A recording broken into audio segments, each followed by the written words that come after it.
আসসালামু আলাইকুম প্রিয় লিসেনার। ভূতের রাজ্যে প্রথম এপিসোডে আপনাদের সকলকে স্বাগতম। বেশি কথা না বলেই সরাসরি চলে যাব ঘটনায়। ঘটনার নাম বন্ধু সেজে ভূত। মাঝরাতে দরজার কড়া নাড়ার শব্দে ঘুম ভেঙে গেল। আমি বিরক্তি ভাব নিয়ে দরজা খুললাম। দরজা খুলেই বিস্তৃত কণ্ঠে বললাম, আরে তুই এত রাতে? আকাশ একগাল হেসে বলল, দোস্ত, অনেকদিন তোকে দেখি না, তোকে দেখতে ইচ্ছে হলো তাই চলে আসলাম। আজকে রাতটা তোর সাথেই কাটাবো। আকাশ আমার ছোটকালের বন্ধু, আমরা একসাথে বড় হয়েছি। আমার বাসা থেকে ওর বাসা 2 কিলোমিটার দূরে। অনেক দিন তার সাথে ব্যস্ততার জন্য দেখা করতে পারিনি। প্রায় 1 মাস হতে যাচ্ছে।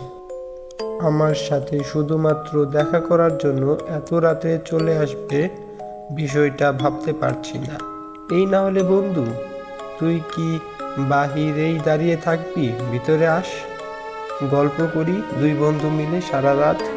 না রে দোস্ত, ঘরে বসবো না, চল বাহিরে থেকে ঘুরে আসি। আমি অবাক হয়ে বললাম, সে কি রে, এত রাত কোথায় যাবি? আর তুই এত সাহসী হলে কবে থেকে?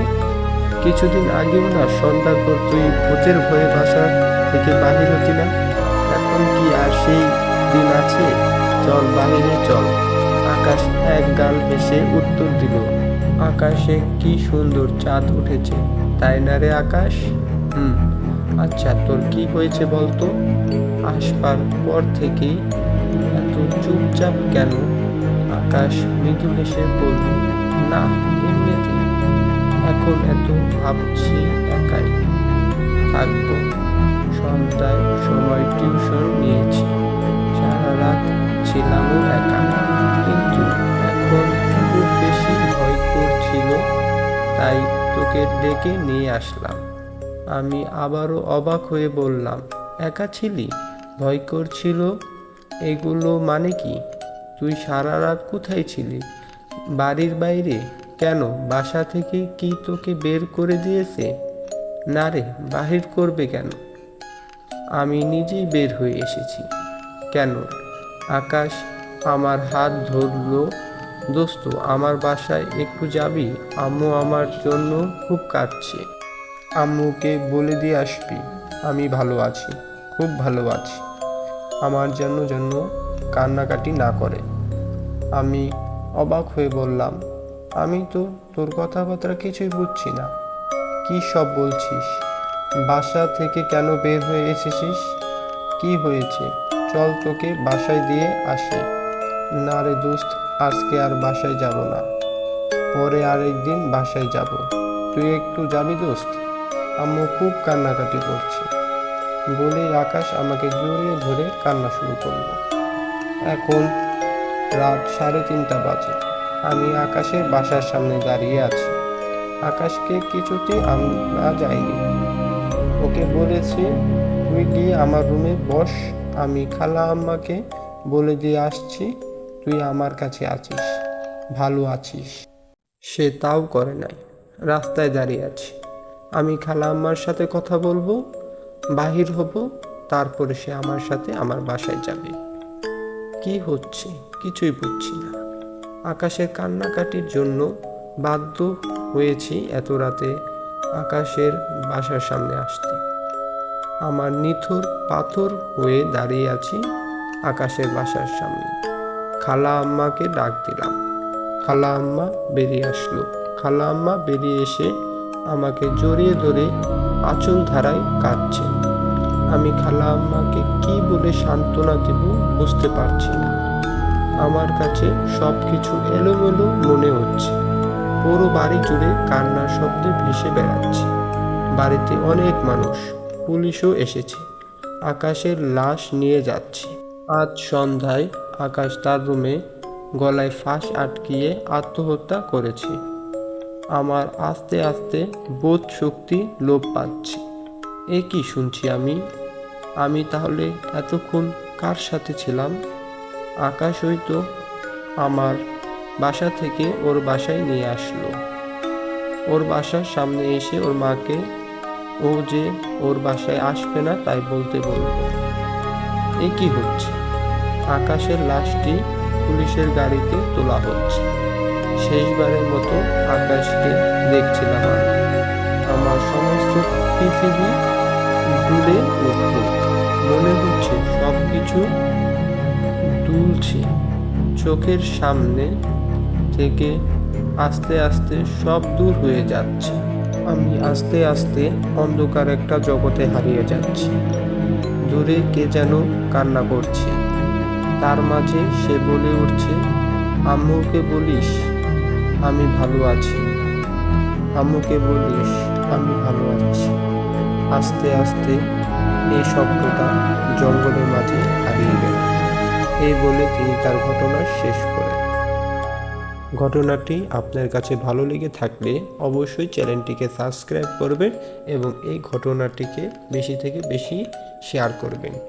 ঘটনাটি সুন্দরভাবে না বলতে পারায় আমি আপনাদের কাছে আগেই ক্ষমা প্রার্থী। প্রিয় লিসেনার, চলুন আরও একটি ঘটনা শুনে আসা যাক। এটি একটি সত্যি ঘটনা যা বছর 4 আগে ঘটেছিল। চলুন ঘটনাটি শোনা যাক। এটি একটি সত্য ঘটনা যা বছর 4 আগে আমার সাথে ঘটেছিল। সে রাতে আমি গ্রামের বাড়ি চট্টগ্রাম থেকে ঢাকার উদ্দেশ্যে ফিরছিলাম। প্রায় ঘন্টা 3 একটানা গাড়ি চালিয়ে কিছুটা ক্লান্ত ছিলাম।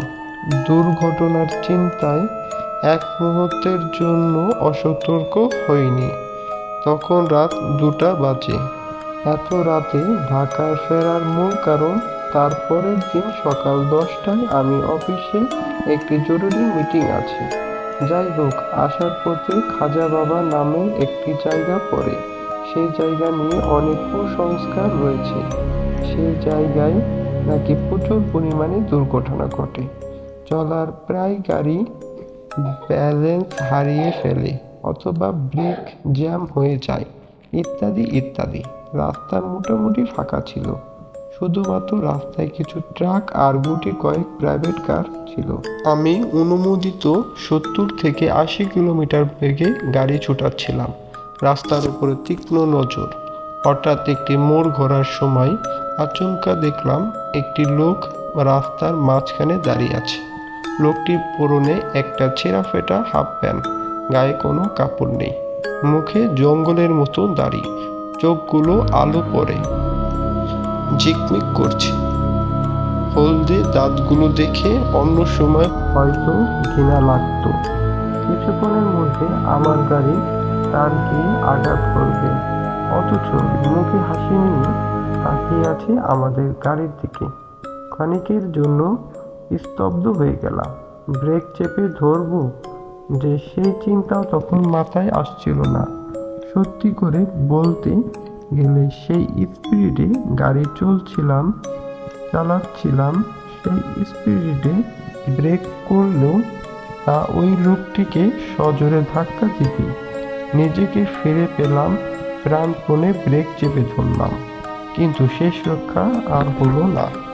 গাড়িটি হেসড়ে যেতে লাগলো লোকটির দিকে। একদম শেষ মুহূর্তে চোখটা আপনা আপনি বন্ধ হয়ে গেল। আশা করছিলাম গগন বিদারী কোনো চিৎকার শুনবো, কিন্তু অবাক করে দিয়ে কানে এলো কেউ যেন পাগলের মতো হেসে উঠল। আমার গাড়ি লোকটিকে ভেদ করে চলে গেল। ভেদ করে বলছি কারণ আঘাত করার কোনো শব্দ আমি পাইনি। যাই হোক, সজোরে ব্রেক চাপা গাড়িটি 20 থেকে 25 মিটার সামনে গিয়ে থেমে গেল। দ্রুত দরজা খুলে বের হলাম। আশ্চর্য, এতক্ষণ রাস্তায় অনেক গাড়ি সাইড কাটিয়ে, অনেক গাড়ি আমাকে পাশ কাটিয়ে সামনে এসেছিল। এর মুহূর্তে যত দূর যাই তত দূরে কোনো গাড়ি নেই। কি যাই হোক, এত কিছু ভাবার শক্তি তখন ছিল না। প্রায় দৌড়ে সেই জায়গায় এলাম যেখানে লোকটিকে দেখতে পেয়েছিলাম, কিন্তু এসে কাউকে দেখলাম না। ভাবছিলাম ধাক্কা খেয়ে হয়তো ছিটকে দূরে গিয়ে পড়েছে। প্রায় মিনিট 10 মতো তন্ন তন্ন খোঁজার পরও পেলাম না। আমাকে আরও অবাক করে দিয়ে রাস্তায় কোনো গাড়ি চলাফেরা করলো না যতক্ষণ আমি ওই জায়গায় ছিলাম। এরপরে ওই জায়গায় দাঁড়িয়ে থাকার সময় একরকম অমানসিক কষ্ট উপলব্ধি করলাম। মনের ভিতরে একটা মানুষকে মেরে ফেলেছি। সেই রাতে বহু কষ্টে গাড়ি চালিয়ে বাসায় ফিরেছিলাম। অফিসের মিটিং জয়েন করে তারপর 1 সপ্তাহ ছুটি নেই। আমি ঢাকায় বাসায় আমি এবং আমার ওয়াইফ থাকতাম। তাকে কিছু বলিনি সেই রাতের ঘটনা। যদি ভয় পাই আমার আচরণে দেখে আমার ওয়াইফের মনে সন্দেহের দানা বাঁধতে লাগে। একদিন আমি মোটামুটি শপথ করেছিলাম যে আমার ওয়াইফকে কিছুই বলবো না। যাই হোক, আমার ওয়াইফের পীড়াপিড়িতে পড়ে অবশেষে সিদ্ধান্ত নিলাম আবার দেশে বাড়িতে যাব। সেই দিন সকালে আবারও চট্টগ্রামের উদ্দেশ্যে রওনা হলাম। এবারে আমার বউ ছিল সাথে। দেশের বাড়িতে 2 দিন ছিলাম। হঠাৎ একদিন বিকালে ফোন এলো অফিসে থেকে, কিছু বিদেশি ক্লায়েন্ট এসেছে, আমার উপস্থিতি খুব করে দরকার। আমার ছুটি তখনও 2 দিন বাকি। তাই প্রথমে আমার বউকে খুব আপত্তি জানালো, কিন্তু তাকে বুঝিয়ে বলার পরে সে মেনে নিল। বুঝতে এবং বুঝাতে ভালোই সময় লেগে গেল। সেদিন রাত 11টার দিকে পুনরায় ঢাকার উদ্দেশ্যে রওনা হই। আমরা এদিন আমার গাড়ির স্পিড ধীরে ধীরে চালাচ্ছিলাম, কারণ সেই রাতের ঘটনা এখনো আমার মনে আছে। এই দিন আমার গাড়ি খুব ধীরে চালাচ্ছিলাম। স্পিড কোনো অবস্থাতেই 40 থেকে 50 এর বেশি ওঠাচ্ছিলাম না। আমি গাড়ি চালাচ্ছি, পাশে আমার বউ বসে আছে, সে আবার গান শুনছে। আস্তে আস্তে আবারও সেই রাস্তা চলে এলাম যেখানে গতদিন অ্যাক্সিডেন্ট করেছিলাম। খারাপ লাগা ভাবটা ফিরে এলো। আবারও রাস্তার উপরে তীক্ষ্ণ নজর রেখেছিলাম। হঠাৎ আমাকে চমকে দিয়ে রাস্তার ঠিক ওখানে আবার সেই লোকটি দাঁড়িয়ে আছে। সাথে সাথে আমার বউকে ধাক্কা দিলাম। বললাম, সে কি কিছু দেখতে পাচ্ছে কিনা। গান শুনতে থাকলেও তার চোখটি খোলা ছিল। আমার ধাক্কা দিতেই কান থেকে হেডফোন নামিয়ে বলল, আশ্চর্য, এত রাতে এ লোকটি কোথা থেকে উদয় হলো। আমরা আর প্রশ্ন করা লাগবে না। যা জিজ্ঞেস করতে চেয়েছিলাম তার প্রশ্নের উত্তর পেয়ে ব্রেক করে গাড়ি থামালাম। আশ্চর্যের ব্যাপার হলো, গাড়ি থামানোর সাথে সাথে লোকটি যেন হাওয়ায় মিলিয়ে গেল। আমার বউয়ের দিকে তাকিয়ে দেখলাম ও নিজেও ব্যাপারটা ধরতে পেরেছে। ভয়ে ছটফটে ধীর গলায় বলল, লোকটি কোন দিকে গেল। আমার কাছে কোনো উত্তর ছিল না, শুধু অবাক হয়ে তাকিয়ে রইলাম খোলা রাস্তার দিকে। পরে আমার বউকে বললাম, তাড়াতাড়ি গাড়িতে ওঠো, এই জায়গা ত্যাগ করতে হবে। পরে আমি আমার বউ দুজনে ওই জায়গা ত্যাগ করলাম। ত্যাগ করার পরে বাড়ি আসলাম। বাড়ি আসার পরে সেই দিনের ঘটনা আমার বউকে পরিপূর্ণ করে বললাম। পরিপূর্ণ করে বলার পরে সেই রাস্তায় আমরা আর রাত করে জীবনও যাইনি। এই ছিল আমার ঘটনা। এই বলে তিনি তার ঘটনা শেষ করল। ঘটনাটি যদি আপনাদের ভালো লেগে থাকে তাহলে অবশ্যই চ্যানেলটিকে সাবস্ক্রাইব করবেন এবং এরকম নতুন নতুন ভিডিও পেতে ভূতের রাজ্যকে এখনই সাবস্ক্রাইব করুন। চলুন আরেকটি ঘটনা শুনে আসা যাক। এটি একটি সত্য ঘটনা। আমার বাড়ি বরিশাল জেলার কীর্তনখোলা নদীর পাশে। ছোটবেলা থেকেই গ্রামের গঞ্জে থেকে মানুষ হয়েছি আমি। ভূতের ভয় নেই বললেই চলে। অনেকের মুখে শুনেছি সন্ধ্যার পর কীর্তনখোলা নদীর পাশে হেঁটে গেলে নাকি অশরীরী দেখতে পাওয়া যায়। আমি কখনো এসব বিশ্বাস করতাম না। সেবার মামা বাড়িতে গিয়েছিলাম একটা কাজে। এক পরিচিত চাচার মোটর নৌকায় গিয়েছিলাম। বাসায় ফেরার পথে সন্ধ্যা হয়ে যায়। চাচা গঞ্জের কাজ ছিল বলে আমাকে বাড়ি থেকে বেশ খানিকটা দূরে নামিয়ে দিয়ে যায়। আমাকে জিজ্ঞেস করেছিলেন সমস্যা হবে নাকি। আমি না করি। চাচাকে বিদায় দিয়ে বাড়ির পথে হাঁটতে লাগলাম। সন্ধ্যা নেমে এসেছে চারপাশে। খুবই দ্রুত রাতের আধারে চারপাশ ঢেকে যাবে। আমার সাথে কোনোই আলো নেই। তবে বাড়ি যে একটা খুব দূরে তাও নয়। পাকা পথ ধরে গেলে 15 মিনিট, আর সোজা রাস্তা দিয়ে গেলে 20 থেকে 30 মিনিট লাগবে। সেদিন বাংলাদেশের সাথে ইংল্যান্ডের খেলা ছিল, তাই আমি সময় বাঁচানোর জন্য বাঁকা পথটি বেছে নিই। আমার জীবনে বাঁকা পথটি বেছে নেওয়া জীবনে সবচেয়ে বড় ভুল ছিল। তারপর আমি হাঁটতে লাগলাম, হন করে হাঁটছি। সবাই মনে হয় বাংলাদেশের খেলা দেখছে, কাউকে দেখলাম না পথে। প্রায় 4 থেকে 5 মিনিট হাঁটার পর আমার পাশের একটা ঝোপ থেকে ধপ করে শব্দ পড়ল। বলতে ভুলে গেছি, শর্টকাট রাস্তাটি একটু জঙ্গলের টাইপের এলাকার মধ্য দিয়ে। পাশে ঝিঝি পোকার ডাক শোনা যাচ্ছে। আওয়াজটা শুনতে আমি থেমে গেলাম। একদম চুপ করে দাঁড়িয়ে রইলাম 20 সেকেন্ড। কান খাড়া করে শোনার চেষ্টা করলাম কিসের আওয়াজ হলো, কিন্তু কোনো কিছু শুনতে পেলাম না। আমি নাছোড় বান্দা আস্তে আস্তে পা টিপে টিপে এগিয়ে গেলাম ঝোপের দিকে। অনেকেই ভাববেন হয়তো মিথ্যা বলছি, কিন্তু ভাই আমি আসলে অনেক সাহসী ছিলাম। একা হাতে গভীর রাতে 2টা চোর একসাথে পিটিয়েছি। ভয় ডর খুব কম। যাই হোক, ঝোপের পাশে দাঁড়িয়ে উকি দিলাম। উকি দিতে চমকে উঠলাম। ওই পাশে দেখলাম একটা সাদা কাপড় পরা মহিলা ঝুঁকে আছে কিছু একটার উপর। দেখে মনে হলো কোনো 4 পায়ের জানোয়ার। অন্ধকার হতে যাচ্ছে, দৃষ্টি পরিষ্কার না। মহিলার পাশ থেকে গজগজ শব্দ হচ্ছিল, হাড় ভাঙার আওয়াজ কানে এলো। কচমচ করে কি যেন খাচ্ছে। আমি আর সহ্য করতে পারলাম না, জোরে চিৎকার দিয়ে বললাম, ওই ক্যাডা এখানে।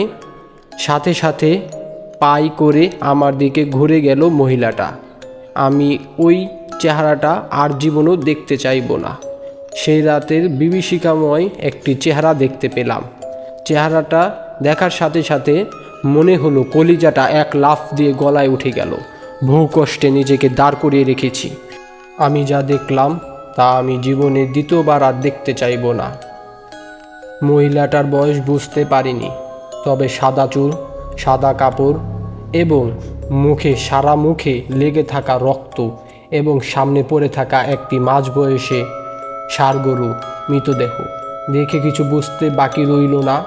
এরপর শুধু একটু মনে আছে যে অজ্ঞান হওয়ার আগে জোরে করে লা ইলাহা ইল্লাল্লাহ এবং আল্লাহু আকবার বলেছিলাম।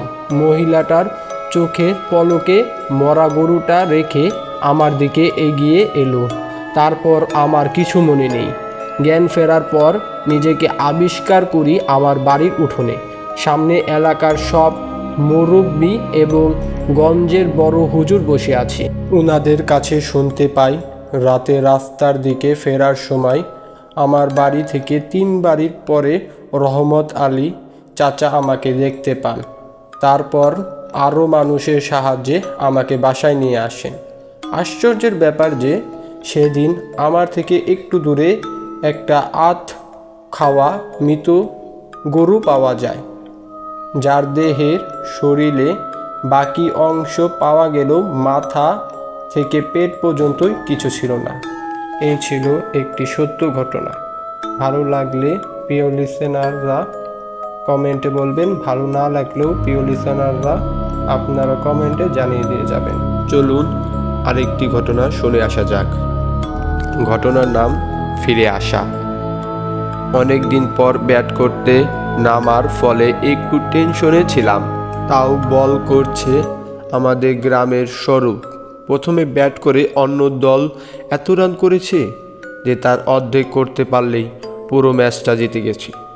আমার পাশে তখন ঋতু নামে আমার খালাতো বোন, সে আমাকে উৎসাহ যোগানোর বদলে টিটকারি দিচ্ছিল। তার বয়স মাত্র 7। ক্রিকেটে সে কিছুই বোঝে না, একটু জানে না যে আমার মনোসংযোগ করতে না দিলে আমার ব্যাট ছেড়ে দিতে হবে। এটা পরে ভেবে বসবেন না যে এটি কোনো বড় টুর্নামেন্ট খেলছি। এমনকি এটি গ্রামের কোনো ছোট টুর্নামেন্টও নয়, আর খেলছি কোনো বড় বা ছোট মাঠে নয়, খেলছি আমার জেঠা ঠাকুর বাড়ির উঠানে আর দর্শকের সংখ্যা 1, যা আমার বোন ঋতু। যতই হোক, সৌরভ বলটা করলো, আমি চোখ বন্ধ করে দিলাম। ব্যাট চালিয়ে তাকিয়ে দেখি বল 4 হয়ে গেছে। জেঠাসাগরের প্রিয় বাগানে, আর যেখানে পড়েছে সেখানে লতা পাতা জঙ্গল আর একটি কুমড়ো গাছ আছে। সবাই গেল বল খুঁজতে, কিন্তু ওই বনের মধ্যে এত ঘন যে সেখানে বল খুঁজে পাওয়া খুবই দুষ্কর ব্যাপার। আমাদের ক্যাপ্টেন দা বলল, মঙ্গল দা, ব্যাটটি দিয়ে একটু চারদিকে চিটকিয়ে দেখবে, কিন্তু কুমড়ো গাছের কোনো ক্ষতি করো না। মঙ্গল দা আমাদের একমাত্র জেঠুর ছেলে। মঙ্গল দা বলল, দেখবি না কেন, বল খুঁজে দেখ। যখনই আমাদের ক্যাপ্টেন বল খোঁজার জন্য পা বাড়িয়েছে, মঙ্গলদা বলল, কিন্তু পাতা ভাঙলে 50 টাকা জরিমানা নিব কিন্তু। তা শুনে আমাদের ক্যাপ্টেন আর এগিয়ে গেল না। সেই দিনের মতন খেলা শেষ। যে যার বাড়ির দিকে রওনা হলাম। যাওয়ার আগে স্বরূপ বলল, খেলাটা হলেও কিন্তু জিততে পারতিস না। আমি কোনো উত্তর করলাম না, কারণ সেটা আমি ভালো মতোই জানি। সাধারণত খুব বেশি খেলাধুলা হয় না। এর মাঝে মধ্যে গ্রামের বাড়ি আসি, তখনই খেলতে পারি। আমি কিন্তু দূরে সদরে শহরে থাকি মা বাবার সাথে, আর এখানে থাকি কাকা কাকু বা জেঠুসের পরিবারের সাথে। সাধারণত গ্রামের বাড়ি এলে আমি কাকুদের সাথেই থাকি। এবার এসেছি কালী পূজার জন্য গ্রামের বাড়ি। কম করে আসা হলেও এ জায়গা গ্রামের বাড়ি বেশিরভাগ আসি একটি কারণে, সেটি হলো বন্ধু বান্ধবের সাথে দেখা করতে। আমার বন্ধু বান্ধব খুব কম, তাও ওই জায়গায় আসি বন্ধু বান্ধবের সাথে দেখা করতে, একটু আড্ডা দেওয়ার জন্য। এবারও তার ব্যতিক্রম নাই। আর আছি এই গ্রামের সেই এক অদ্ভুত নারীর টান। তবে আসল গল্পটা শুরু হয় আজকের রাতে। ঋতু আর আমি সন্ধ্যাবেলা গ্রামের এক কালী মন্দিরে যাই, যা কালী পূজার দিন প্রতি বছর প্রদীপ দিয়ে গোটা মন্দির সাজানো হয়। বেশ সুন্দর লাগে দেখতে। বড় একটা আলপনা মতো প্রদীপ রেখে তেল আর শালতে দিয়ে তৈরি করে ছোটরা মোমবাতি হাতে শালতেতে আগুন দেয় এবং বড়রা সেটি সাজিয়ে দেয়। বেশ মজা হয়। প্রদীপ নিয়ে গেলেই সবাই মিলে জ্বালানোর জন্য ছুটে যায়। আমার বোন ওদের সাথে কাজ করছে, আমি বড়দের সাথে গল্প করছি। এমন সময় কিছু দূরে একটা গোলমালের দেখা। আমরা বড়রা গেলাম দেখতে, আর ছোটদের বলে গেলাম প্রদীপগুলো না নিভে যায় সেটির দিকে খেয়াল রেখো। ওরা দায়িত্ব পেয়ে ভীষণ খুশি হয়ে আরও ব্যস্ত হয়ে গেল। সেখানে গিয়ে সব শুনে যা বুঝলাম তা খুবই দুঃখজনক। যে বাড়ির সামনে দাঁড়িয়ে আছি সে বাড়ির একটি বাচ্চা ছেলে হঠাৎ শ্বাসকষ্ট হয়। তার মা স্বামীকে জানালে তিনি গাড়ির ব্যবস্থা করতে গিয়ে ছেলেটি মারা যায়। সদরে ছাড়া ভালো কোনো ডাক্তার নেই। গ্রামের ডাক্তার দেখে বলল, সদরে নিয়ে যাও। আমার পক্ষে আর কিছু করা সম্ভব নয়। গ্রামের একটি গাড়ি, সেটাও আবার গেছে অন্য গ্রামে। ফিরে আসার আগেই ছেলেটি মারা যায়। মনটা খারাপ হলো আরও বেশি যখন জানলাম বাচ্চা ছেলেটির একটি ছোট বোনও আছে, মন্দিরে প্রদীপ জ্বালাচ্ছে। বাচ্চাটার মা বাবা কাঁদছে। গরিব পরিবারের ছেলেটা, বাবা নিজে দিনমজুরি কাজ করে।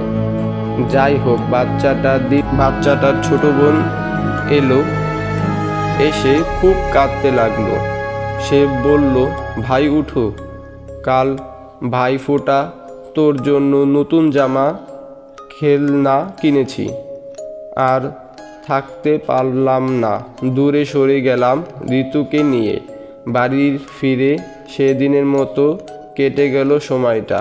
রাত্রে খেয়ে বসে কাকুর কাছে শুনলাম 4 বছরের বাচ্চা তাই জঙ্গলে কোথায় নাকি পুঁতে দিয়ে এসেছে। 5 বছর না হলে আবার নিয়ম নেই পোড়ানোর। এটি হিন্দু ধর্মে 5 বছর না হলে পোড়ানোর কোনো নিয়ম নেই। আর শ্মশানে পুঁতলে মানুষ ভয় পেতে পারে, সেদিন রাত্রে বাচ্চাটার দিদির কথাগুলো বারবার মনে এসেছিল। বারবার কেন জানি তার ছোট বোনের কথা আমার খুব মনে পড়ছিল। এরপর 3-4 দিন কেটে গেল পুরানোর পর। পাড়ার মোড়ে এই ঘটনা নিয়ে অনেক আলোচনা হলো। আমার এবার বাড়ি ফেরার সময় হয়ে এসেছে। সেদিন ফিরব তার আগের দিন বিকেলবেলা বাড়িতে খাবার জল শেষ হয়ে গেল। আমাদের গ্রামের কলের জল ভালো নয়, তাই খাবারের জল আনতে হলে পাশের গ্রাম থেকে আনতে হয়। এমন কি প্রত্যেক দিন কাকু যেয়ে খাবার জল আনতো। আমরা সবাই বাড়ি আসায় আমি প্রত্যেক দিন খাবার জল আনতাম। আমার ভালোই লাগতো কাজ করতে, আর ভালো লাগতো সাইকেল টেপে টেপে 2 সারি গাছের মাঝখান দিয়ে রাস্তা দিয়ে গিয়ে পাশের গ্রামে যেয়ে কল চেপে পানি ভরতে। এই অনুভূতিগুলো খুবই সুন্দর। শহরের কোলাহল থেকে দূরে এই প্রশান্তির প্রাণ ভরিয়ে দেয়। সেজন্য সুযোগ পেলেই আমি গ্রামের বাড়ি চলে আসি। জল নেবার জায়গায় পৌঁছতে পৌঁছতে সূর্য ডুবল। এমনকি এখানে জল ভরার সময় অনেক লোকের ভিড় থাকতো। সেদিন কোনো মানুষ ছিল না। একা 2টো বড় পাত্র নিয়ে গিয়েছিলাম জল আনতে। একা একা ভরছি। একা এসেছি কারণ কাকু এখনও অফিস থেকে ফেরেনি, আর বোন খেলতে গেছে। জল ভরতে সেগুলো সাইকেলে নিয়ে সাইকেল চালিয়ে সামনের দিকে চলতে লাগলাম। সাইকেলের সামনে লাইট থাকায় পথ দেখতে অসুবিধা হচ্ছিল না। এমনিতেই জঙ্গলে বাঘ ভাল্লুক থাকে না, শিয়াল আর খরগোশ অনেক আছে। মাঝে মাঝে হাতি এসে পড়ে, কিন্তু এখন তাদের আসার সময় না। হঠাৎ রাস্তার একটু দূর থেকে আলোর ঝলকানি এসে আমার চোখে পড়ল। আমি এগিয়ে গেলাম ওই দিকে। যাওয়ার পরে দেখলাম একটি বাচ্চা বসে আছে। আমি জিজ্ঞেস করলাম, এত রাতে তুমি এখানে কি করছো? সে বলল, আমার মায়ের জন্য দাঁড়িয়ে আছি। আমি জিজ্ঞেস করলাম, কোথায় তোমার মা? সে বলল, বাড়িতে। তুমি আমার মাকে বলে দিও দুঃখ না করতে, আমি তাড়াতাড়ি ফিরব। আমি বললাম, কেন? গ্রামের বাড়ি তো এই যে তোমার, চলো তোমাকে পৌঁছে দিয়ে যাই। জঙ্গলে দিকে কেন তুমি বসে থাকবে? সে আমাকে একটি মাত্র কথা বলল ধীর কণ্ঠে, তুমি আমার মাকে বলে দিও আমি আবার আসবো, আমার জন্য দুঃখ না পেতে। এ কথা বলতেই সে পিছন ফিরে দিল দৌড়।